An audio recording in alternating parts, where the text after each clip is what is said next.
All right, it's your girl Sandra D, the main event, and welcome to my channel and welcome to my community of love and unity. We will not be talking about hair and we will not be talking about food. We are on the road of talking about the narcissist. So this video is a follow-up video in regards to the narcissist spying on you, but the title of this video is called The Spy Gate of the Narcissist, because the narcissist does spy on you. And the narcissist is a person who lives in this fantasy world of thinking that because they have done all these tricks and manipulation and attacks that they have done towards you, that they're going to be able to come back into your life and start the abuse all over again. And if they can't do that, then that's where you see these hoovers coming in, because they're trying to strengthen their trauma bond and they're trying to put you in a mental state of being unstable. But as we all know, that the devil is a lie. Because when you learn and understand that what the narcissist did to you, and that they did it intentionally and on purpose because they're jealous of who you are as an individual, because they don't know how to be themselves, and they're jealous of your personality, they're jealous of your swag, they are jealous of the call that God has placed on your life. And the narcissist has unhealed traumas from their past that they have not healed from. And they won't take the time to heal from those childhood traumas or when the trauma had happened in their life. And they never recovered from what had happened to them as kids, but it doesn't mean that they don't understand that what they're doing is wrong, because they do know. And they know that it's wrong because when it happened to them when they were children, they knew something was right, but they couldn't do anything about it because they were kids at the time, or whatever age they were. But usually when this happens, it happens during when they're children. And so the narcissists build this persona, this ego, as a way of detaching themselves from their emotions and empathy. And they built this wall up through this alter ego that they built. And they stand behind this ego as a way of having a defense against being hurt. And they will use this ego, as an adult, to make you feel that they're confident, and it's not confidence. It is an arrogant ego that they have developed over time. And it's also a way for them to not to be able to connect with you. Now, when they did this, they carry on this trauma that they have had and experienced as kids, and they keep reliving the same trauma over and over and over again because it's something that continues to play in their mind. It plagues their mind. However, in addition to that, when they are getting into relationships and people recognize and see that what they're doing is not right and it's wrong, this trauma in their life increases that trauma that happened to them when they were kids, because all it's doing is replaying. Now, that doesn't mean that you did anything wrong to the narcissist. No, but the narcissist does have unhealed trauma from their past, from when they were traumatized. But also it's a learned behavior. And from that behavior, they continue to use what happened to them, and they use that towards the people that they have relationships with.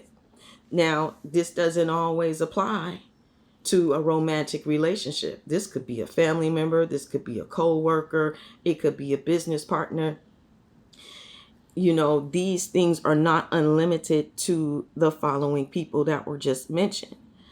What you need to understand is that these people are continuously using these tactics against you because this is something that they learned, something they learned to perfect.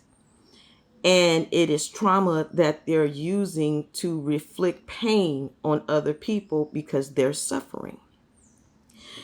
And even though they're looking for people who are sympathetic and people who are warm and people who are caring, they are not going to be receptive to all that caring and loving and nurturing types. Because after a while, they're going to give you who they are after they finish love bombing you. Because the love bombing is nothing but a way of trying to attract you to get you to trust the narcissist so that they can gain your trust, so that they can do that harmful hurt onto you and transfer it on to you. They're looking for a way to find some type of relief from the trauma, but it does not give them the relief that they're looking for, because in the long run, while they're sitting over there abusing you and you recognize and you realize, hey, this is not normal, all this is doing is reverting right back and giving them a stronger stronghold of that trauma that's affecting them. And there's nothing that you can do for the narcissist to help the narcissist with that trauma. They know they have to go and do the work, but they refuse to do it. Now, I believe that they refuse to do it because when they were kids, they were left unprotected, and they felt that, my opinion, they felt that because they were kids and no one didn't protect them, that who was going to protect them and do these things and wonderful things for them as an adult, even though they do know that there's good people in the world. They know this. Of course they know this, because when they were young, they was innocent too. So it's not that they don't recognize it. It's not that they don't see it, but they walk around with a lot of disbelief. And it's like it's a no-win situation. You know, they know that you're nurturing and kind, and even though that's something that they want, it's hard for them to receive and to be receptive of this, because they're going to go right back to that childhood trauma of why they did not get this type of love or attention or care when they were kids. Okay? And because of this, their relationships as an adult do not last. Okay? Now, they may front and make it seem like they're happy, but an unhealed person with trauma is never happy. All they're doing is carrying on this alter ego as a way to save face. Okay? Now, the narcissist loses people because the narcissist pushes people away. They will not have a sincere or a authentic relationship with you because they never had that establishment of having a normal type of relationship coming up, because they were brought up in dysfunction. And so they're carrying that generational curse, looking to see who they can cast that onto. And they can't cast it onto anyone. They have to be the ones to step out to break it. And the only way they're going to do that is they have to heal that unhealed trauma. And you can't go around thinking that you being in a relationship with someone that's not drama filled and just getting some type of temporary relief that you never really get because you're not connecting with people. That trauma that they go through, it continues to go deeper and deeper and deeper for the narcissist. They're literally stuck. So what they're doing is they want you to be stuck with them. And that's just not how it's going to work for someone that is chosen, someone who has God in their life, that has received the Lord and Savior as their God, as their healer, as their deliverer, as their Savior. You sealed with the blood of Jesus. You've been sealed. Once you confess with your mouth and believe in your heart that God sent his only begotten son to die for you, and on the third day rose, and you believe in your heart and you confess that with your mouth, that's a done deal. You kingdom certified, which is what my shirt says. And I don't know if you guys can see it because my hair is in the way, but you're kingdom certified. And Jesus justified. Okay? Now, the narcissist knows that they are going to not be able to keep good people in their life. And I know that the technical term that people use or is used to describe a narcissist with people is supply. But you're not supply. You are a precious prize. You are a gem. You are a king or you are a queen. Okay? And the narcissist wants to be able to keep tabs. Now, the narcissist knows when you know that the gig is up. They know. And they know this during their Spygate. Okay? The narcissist in their Spygate. Even though they have people watching you, flying monkeys, okay, gang stalkers, things of that nature. You know when somebody is not right and when somebody is doing something shady.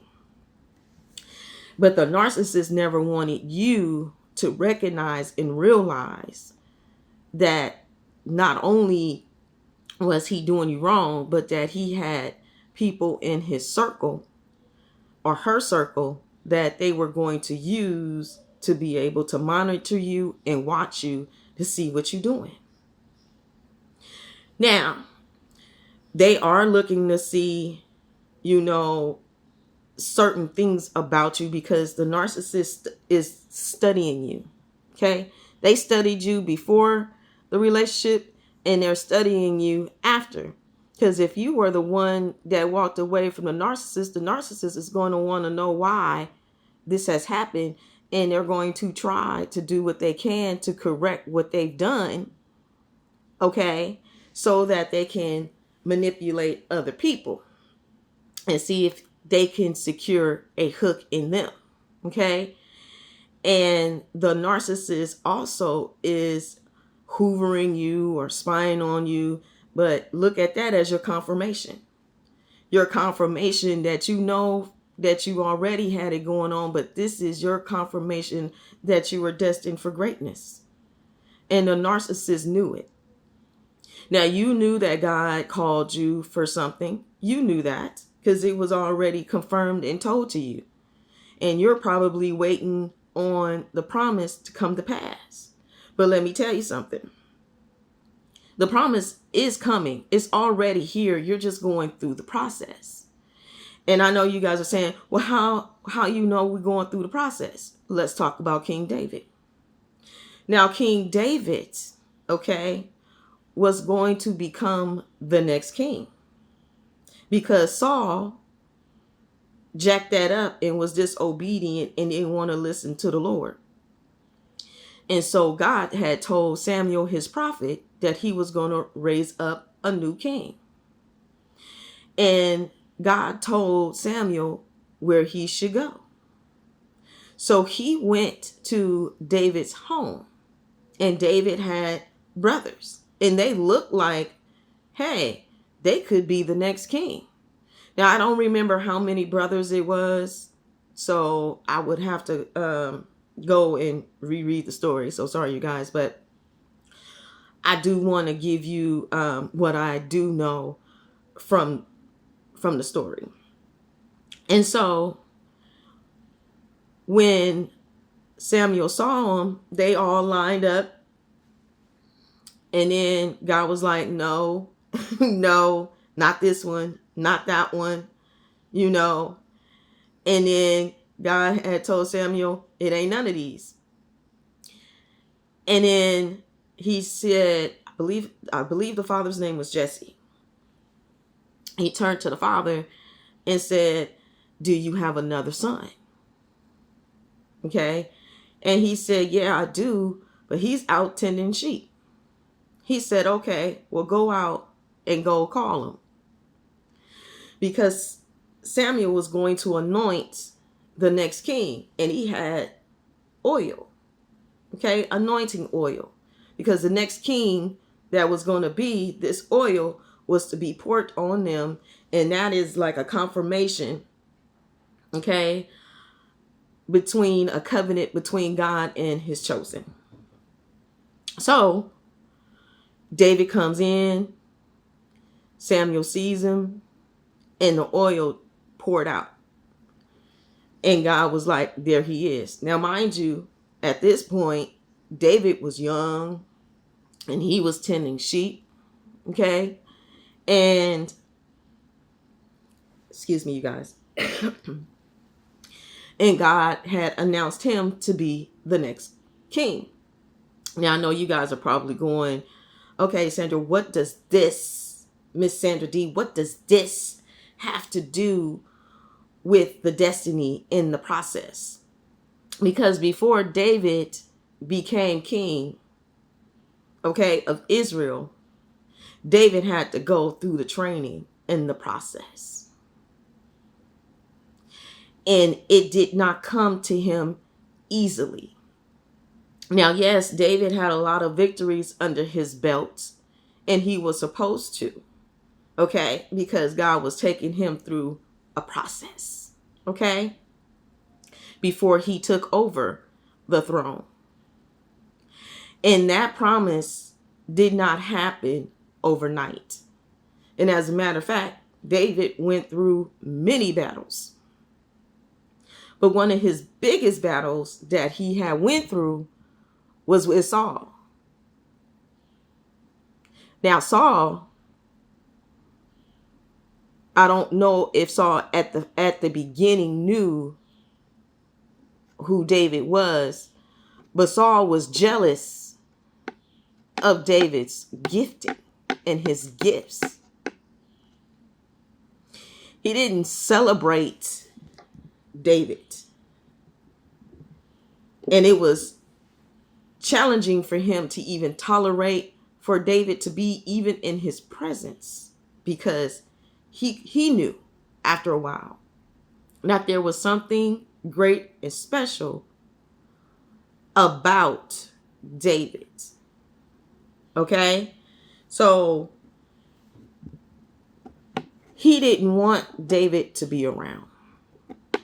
And so he pursued David. And David went from different towns and things of that nature because he didn't want to lay a hand on Saul, because he saw him as king, but he saw him as one of God's children. And even though David knew he was going to be king one day, he still was presenting Saul with honor, while Saul was presenting David with dishonor and discord. Okay? But what wound up happening is Saul wound up dying. But he had asked somebody to actually take him out. Okay? Or he fell on his sword. But the bottom line of what I'm saying to you is, one, when you're going through the process to your destiny, you're going to fight battles. And one of your battles that you have is this battle with the narcissist. And when you're going through this battle with the narcissist, what you need to understand and recognize is that the narcissist has already been defeated. You're just going through the process. And the process is of you recognizing and understanding how there's different levels and different types of evil that you need to be aware of. It's easy for you to spot the ones that you know that are dangerous. But it's the ones that come like wolves in sheep clothing that you needed to get your lesson in, so that you could have a broader understanding that when you're making decisions or making moves, that when God is speaking to you, you ain't gonna go for it without God. If God gives you something in your intuition, in your gut, and you see a red flag, you're not going to move without God. And you're not going to move without him because your greatest adversary was the narcissist. And God used the narcissist as a training tool to prepare you for your destiny, so that when you are going forward, you're going to recognize and understand who is on your side and who is not. Because even God says in his word, if he be for you, who can be against you? And no weapon formed against you shall prosper. It's going to form, but it's not going to prosper. Also, what you need to understand is when you're in this battle and you're going through this training process, it's going to hurt. David was hurt too. And David was just as shocked as you and I are shocked that when you go through this narcissistic relationship and things of that nature, you ain't never been experienced anything like this before in your life.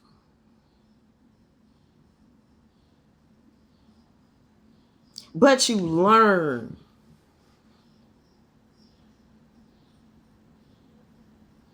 And you learn so much from this experience to where you understand how to wear your spiritual armor. And your intuition has sharpened and gone to another level. And you're recognizing when you see low vibrational people trying to come after your energy, because low level energy people cannot go to the destiny that God has already prepared for you, because their frequency is not going to get them there.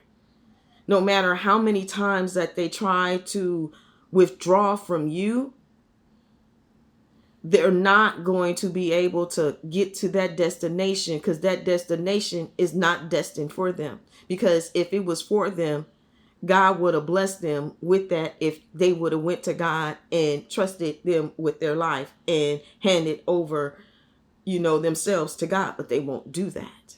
So what they do is they go around being counterfeits, okay, and want to watch you and what you do to think that that's going to help them to level up.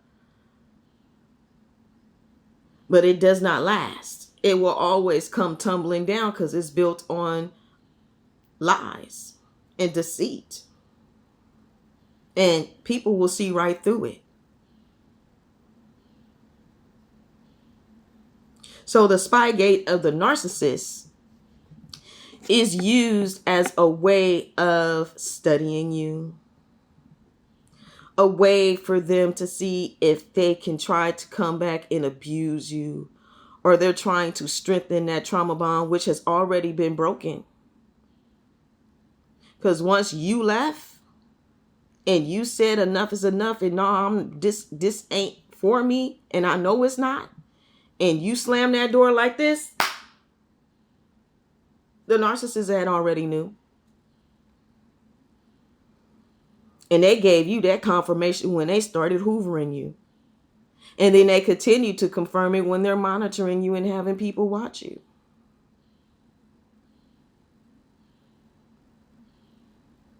Now, it said that the narcissist is in competition with you. Truthfully, my opinion, I don't think it's a competition. Because how you going to compete with somebody that you had to lie to in the first place?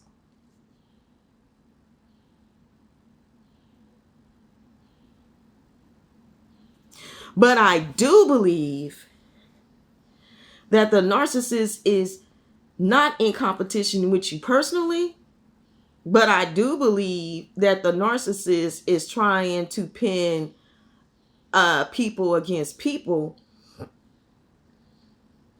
because when that narcissist wasn't able to keep you, the narcissist was trying to build the person that they had to be just like you.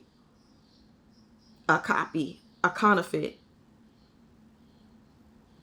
a Fucci, and not a Gucci. Okay?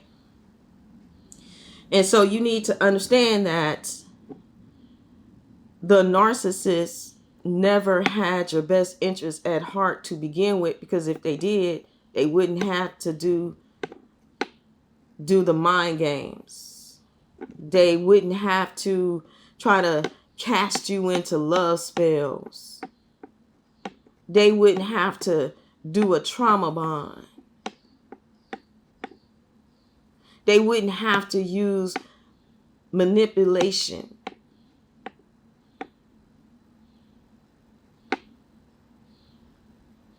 But they do this because of unhealed traumas.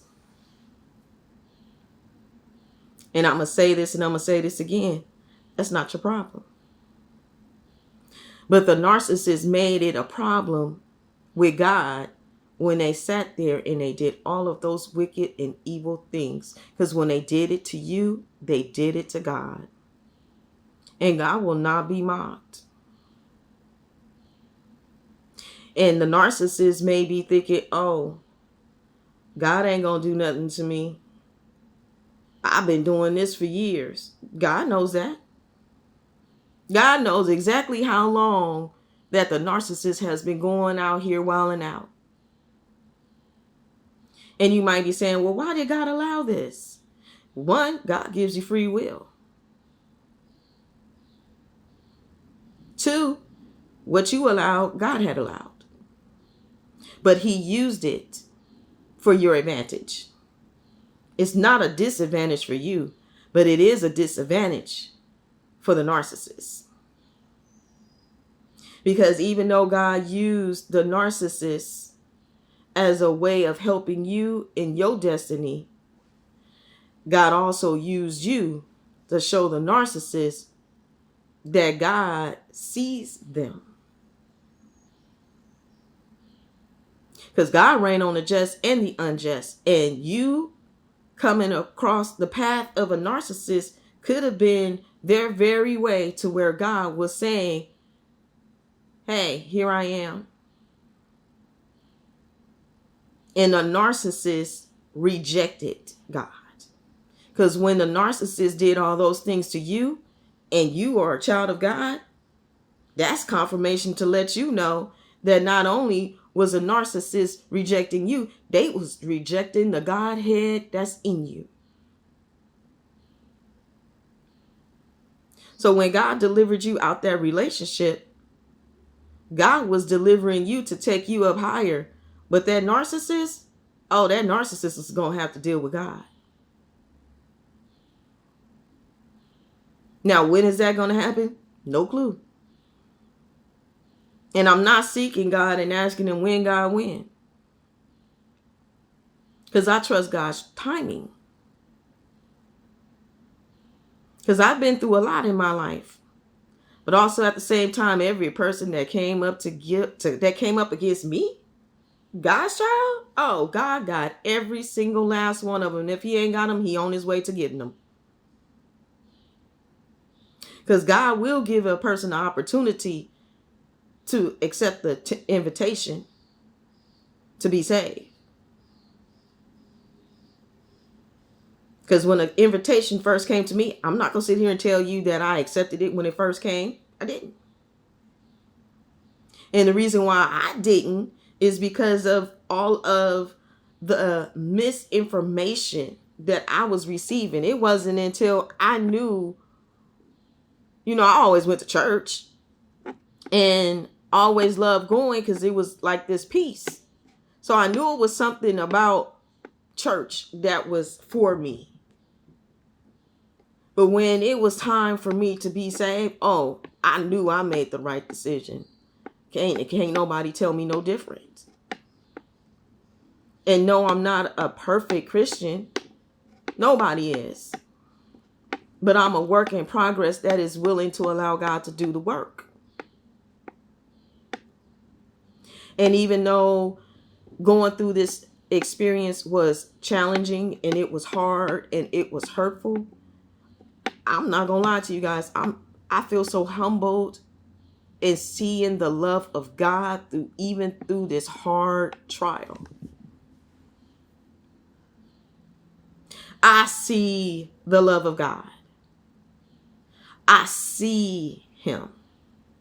And I'm so appreciative of what God is doing in me and through me. Because I can be here on this platform, being able to pour into many people's lives and letting them know you can make it too. And you will make it. But you got to keep on keeping on. And not be so concerned about the spygate of the narcissist. Because at the end of the day, when you left, you didn't look back. And you keep on keeping on. You're not stuck in the past. That's the narcissist. And that's the narcissist's problem, not yours. So if you do decide to have a platform or write a book, write it. Release it. Tell people about it. If you decide that you're going to have a YouTube channel and you're going to tell your story, tell it. Because you don't have no need to be ashamed or embarrassed, because you're not the only person that has gone through this. But you can be someone that can help someone while they're going through their healing.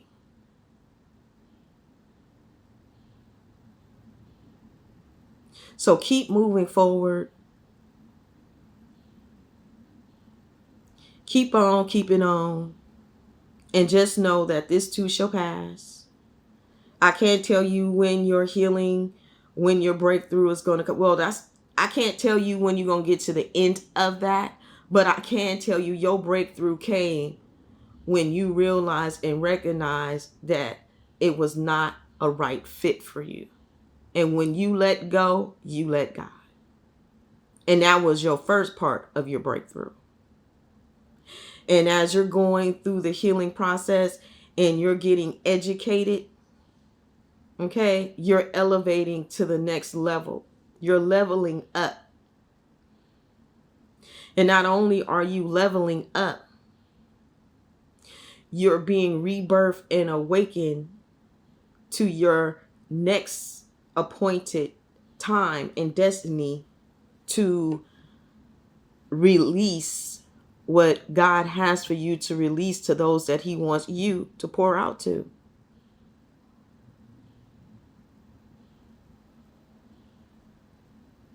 You're okay.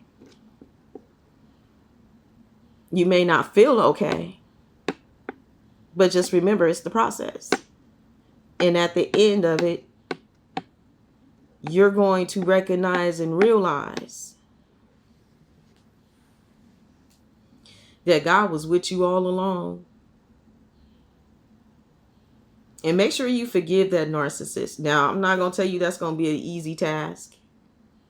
But you're not forgiving a narcissist because they're right. No, you're forgiving a narcissist because it makes you free. Free from bitterness, anger, resentment, okay, shame. You might feel those things, but it won't stay. It won't stick. Because you're releasing that toxicity out of you. And you're having God heal you as he cleansed you from those things. And it does take time, because you didn't recognize and you didn't realize this person was a threat to your destiny. But now it's game over. And it's game over for the narcissist. And the narcissist is aware of it.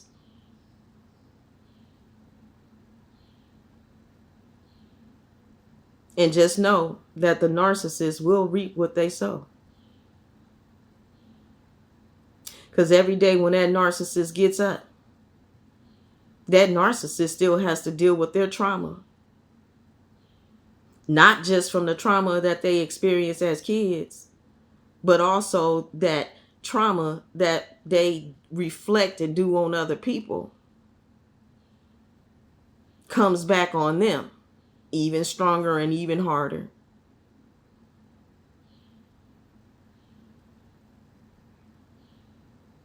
It's just a matter of time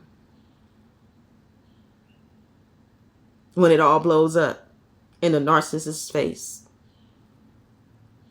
And the narcissist can't blame nobody, and there's no way they're going to get out of it, because it's going to come a time where they're going to have to face the truth, the reality, and take the accountability and the responsibility for their actions.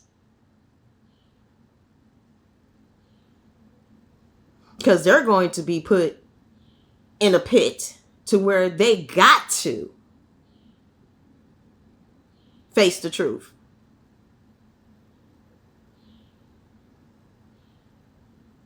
They don't get away with it.